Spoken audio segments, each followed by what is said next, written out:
You think, Dr. Bletcher, do you think the reason why PEDs are so prominent is because they're still not testing for growth hormone quite yet? Well, that's one, but there are many out there. I think the testing policies that are in place are really not designed to catch people yet. Reports surfaced that Canelo tested positive for a banned substance during a routine check, the kind of test meant to keep boxing clean. At this level, fighters are tested constantly. So when a name like his comes up, it's like a bomb going off in the sport. Fucking Canelo, man. I don't know if he's cheating. What do you mean? I feel like Canelo juices. But I'm a Triple G fan, so I'm a say that ahead of time. I just like Triple G. There's a lot of money on the line, and if I could get away with it, I would do it as well. Some tainted beefs. I think, well, he definitely got busted once for something, but it could have been from tainted beef. We don't know. But it also could be that, we should probably leave them the fuck alone and let them do whatever they want to do. Do you want to see Manny Pacquiao fight or not? Right? I want to see him juiced up, fighting at 45 years of age, coming in with a full six-pack, lighting people on fire. This isn't just a mid-level fighter. This is the face of Mexican boxing, a global star, a pound-for-pound king who's generated hundreds of millions in revenue. Till this day, he came out stating, Canelo is on steroids. I know this because I'm on steroids. But the positive test casts a shadow over everything. Were his past fights truly clean? Did opponents really have a fair chance? Or were they up against not only his skill, but also a chemical advantage? Do you think Canelo will ever pop dirty again? No. Do you think he's still juicing? I don't know. I don't know what's in the man's heart. That's God's business. That's Jesus' business. It's not my business. Here's where it stings even more. Fans are pointing to a double standard. Ryan Garcia recently tested positive and faced heavy criticism, fines, and suspension. Yet early signs suggest Canelo might walk away with little more than a slap on the wrist. Jermall Charlo has even spoken out, claiming Canelo has been using steroids for a long time. Y'all think Canelo hasn't been taking Clint Bruderol for a long ass time? Y'all think he ain't back on that shit?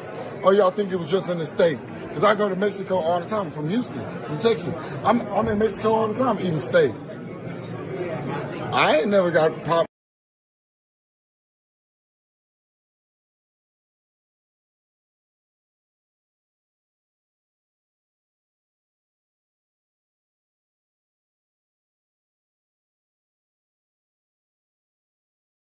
Has anybody else noticed this? Well, I actually did some digging and confirmed many members of the boxing media have been paid off by certain people and essentially muzzled. I mean, these are the facts. For example, 6 of Eddie Reynoso's fighters have tested positive for PEDs. Oscar de la Hoya wasted no time fueling the controversy. He accused Canelo's team of having money and influence in all the right places, even suggesting they paid to make problems disappear before the public ever found out. Terrence Crawford, who's made. Are we gonna relitigate Canelo Alvarez's drug test? I'm a drug user. I cheated sport plenty of times. I cheated those same commissions. This is not to relitigate. We know our own. I'm a cheater. I know a cheater when I see one. Coming from his former promoter, that's a huge statement. De La Hoya didn't just imply corruption. He painted a picture of a system that bends for its superstars. If Canelo was 100% confident in himself, I don't know why he wouldn't fight me, especially since, seeing that everybody in his team is on steroids, which means including him, so he never got off You think steroids. he's on steroids? Of course. How does 5? You saw De La Hoya How do 5 people out of your camp get tested positive for steroids? Right. You know what I mean? All those fucking dudes in that camp are dirty. A system where rules blur if you generate enough pay-per-view buys and ticket sales.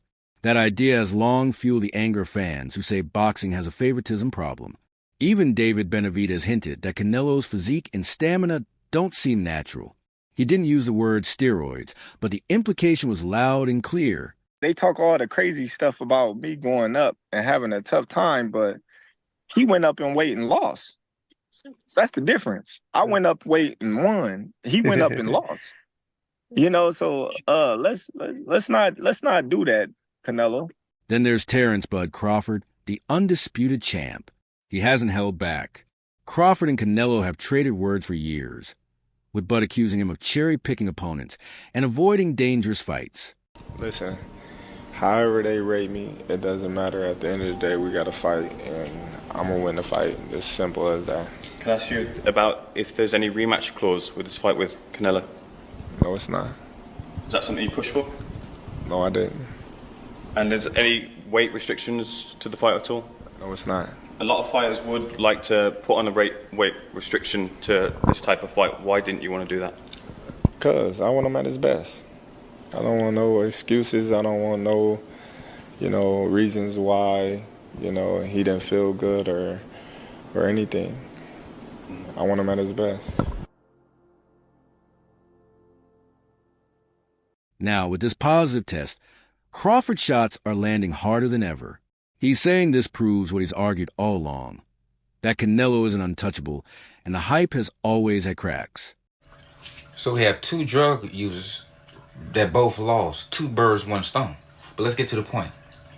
The WBC raised the clenbuterol level for the drug users when they got caught using clenbuterol.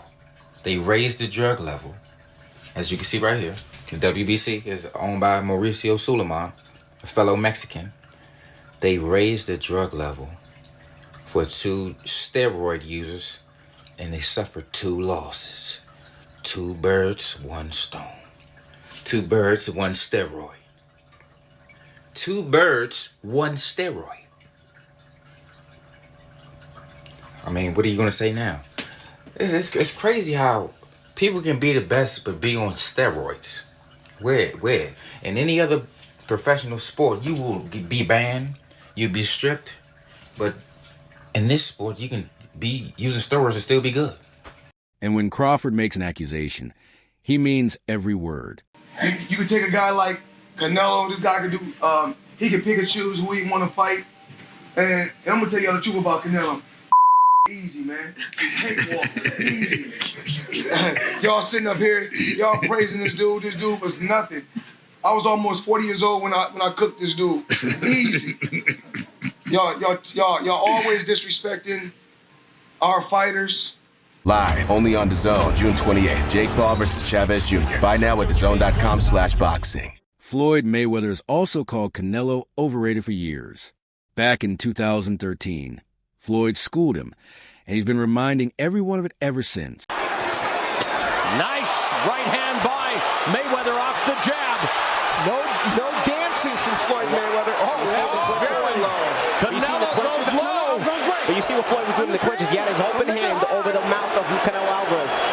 I wonder if we can get a replay at the end of the round. So he put his glove, he almost muffed him. He put the palm of his glove in Canelo's face in that clinch on the opposite side. Wow, Mayweather goes to touch gloves and Canelo wants no part of it. Counter right that bounced off Mayweather's shoulder. There was a left hook that landed by Canelo, but Mayweather comes back with a two-punch combination of his own. You can't beat Floyd Mayweather unless you can... And Canelo's shoulder bumps Mayweather. He's telling him you're doing it. Now, with the scandal, Floyd is doubling down. He says this proves why he never bought into the Canelo hype. Floyd always prided himself on clean testing and pure skill. For him, this is proof that Canelo wasn't as spotless as the marketing claimed. Dan Raphael kind of made a great point when talking about sizes, because he said, if you look at them two together now, they look the same size. Mm-hmm. He said, people have got the idea of the size thing wrong. It's not looking at them as a physical package. It's who has absorbed the bigger shots in the weight division. So, and it was good. It was a very good point. He was like, Canelo has been hit by light heavyweights and super middleweights for the best part of a decade. Basically. He's so used to taking those shots, whereas Crawford hasn't. Crawford's been hit by 140 guys and 147 guys for the best part of a decade. Yeah. What's Crawford going to be like? So basically, he's trying to say, Canelo could easily absorb Crawford shots. Mm-hmm. Can Crawford easily absorb Canelo's punches? If you're taking shots from Triple G, Sergei Kovalev, Dmitry Bivol, and you're staying on your feet, not getting hurt. Not even getting wobbled. Not even getting wobbled, just literally shaking it off. Yeah. You can take Terence Crawford shots. 100%. Which brings us to the next big question. Canelo's potential fight with Terrence Crawford. Crawford wants to jump from 147 to 168, 3 full weight classes, to face him. That's no easy leap. But Bud's argument is simple.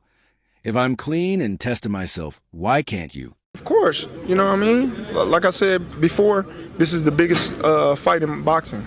You know, Terrence Crawford versus Canelo, Canelo versus Crawford. It's the biggest fight to be made in boxing, and it's made, and we're gonna make history. We saw you at 180. Are you comfortable at that weight? Are you walking around that big? Are you comfortable at that? No, man, I'm 200 pounds, man. What y'all talking about? Canelo has a history of dominating weight classes that favor him, either draining fighters down or facing opponents who aren't natural in that division. The last fighters that you fought, they ain't on my level. And I fought everybody. The last fighters you fought since 2002. Mention me one. You mention me one elite fighter. Just one. You. Oh, me. Look, it's gonna be me. I don't and care you about will, nobody else. And you will see that. You. So when I beat you, is you gonna be a nobody? When I stump a mud hole in your ass, is you gonna be a nobody?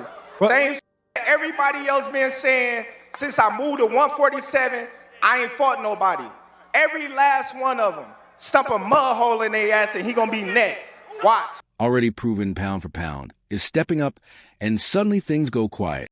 When the greatest Canelo came out, the one that you guys seen that fought Triple G the first time, bro, dude popped dirty for clenbuterol, bro. Why do you think the second fight didn't happen? So for me, seeing that was the best Canelo I've ever seen. But that was Canelo off of steroids. Everybody else that he fought Amir Khan, he fought Daniel Jacobs, he fought Billy Joe Saunders, Caleb Plant. These guys are all weak, bro. So for me, that's why I feel like I see Canelo Alvarez and I see like he's not as good as everybody thinks. Because the best one that fought Golovkin that first time was off clenbuterol. That was the best Canelo I've ever seen, and that's why he looked so good, because he was off clenbuterol.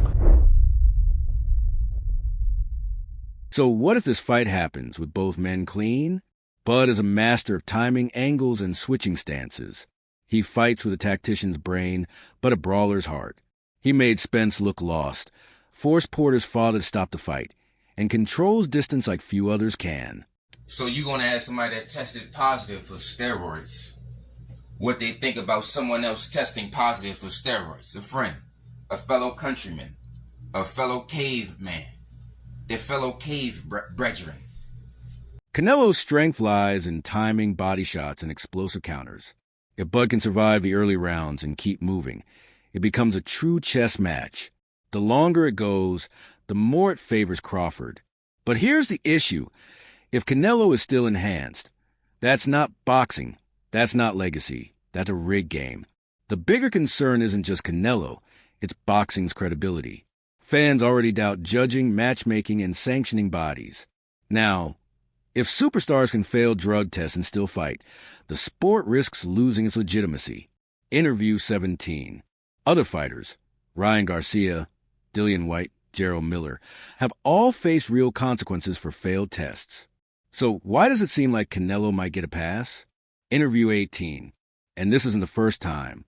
Back in 2018, Canelo tested positive for clenbuterol before his rematch with Gennady Golovkin.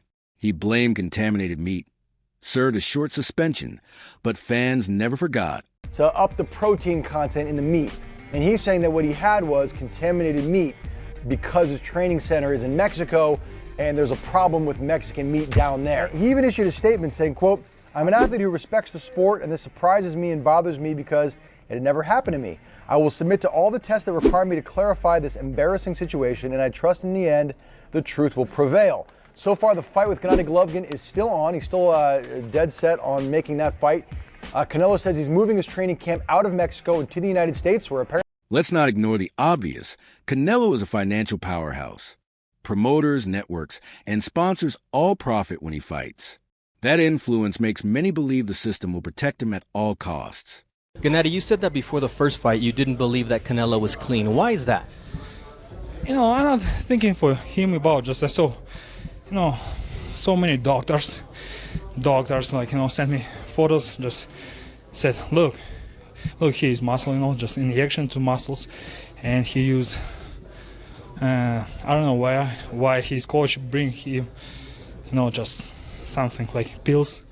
After waiting, look, I will stay, he's waiting, and he's pills just for what? This is not my point. I know I'm never use, medicals. I like clean sport. And for you, does the Nevada State Athletic Commission treat him with certain leniency as compared to you and other fighters? No, I'm not thinking about just a lot for Nevada Commission or Athletic Commission, just because, just if everybody bring him to ring, just it's legal. So no matter what, even if he is not clean, you still want to fight Canelo Alvarez? Absolutely, because, just I know my stuff. Just I 100% know my stuff. Just I clean every time. Just it doesn't matter for me who stay in front of me or my opponent, he use drugs or not use drugs. It doesn't matter for me. Some people might say, well, if he's got an unfair advantage, why would you want to step into the ring with him? This business is not very clean, just... Right now, his camp is denying intentional use, again blaming contaminated supplements or accidental ingestion. But fans aren't buying it anymore. Public opinion has already handed down its verdict, and it's not in his favor. What I will say is that it's terrible for boxing that possibly, or the biggest superstar in the sport, has failed a drugs test. I think that the only way you're going to catch drug cheats is by random testing. And the WBA and the WBC do a good job on that. But the commissions have to step up, in my opinion, to enforce random testing. In England, in Britain, the British Boxing Board of Control, all the championship fighters are on random drug testing. UCAD will turn up, test them in camp. There's no escape. It's a weird thing over here because there's so many commissions. Yeah, that's the problem. That's the problem. Yeah, and the UK's, I guess, a sizable area where you could have one if you body. An American boxing federation that governed all commissions, they could introduce an anti-doping program. And that's where we are. This scandal has set the boxing world on fire. If you enjoyed today's video, make sure to like, subscribe, and hit the bell icon so you never miss an update. Drop your thoughts in the comments, because this debate is just getting started. Fucking Canelo, man. I don't know if he's cheating. What do you mean? I feel like Canelo juices. But I'm a Triple G fan, so I'm a say that ahead of time. I just like Triple G. There's a lot of money on the line, and if I could get away with it, I would do it as well. Some tainted beefs. I think, well, he definitely got busted once for something, but it could have been from tainted beef. We don't know. But it also could be that, we should probably leave them the fuck alone and let them do whatever they want to do. Do you want to see Manny Pacquiao fight or not? Right? I want to see him juiced up, fighting at 45 years of age, coming in with a full six-pack, lighting people on fire.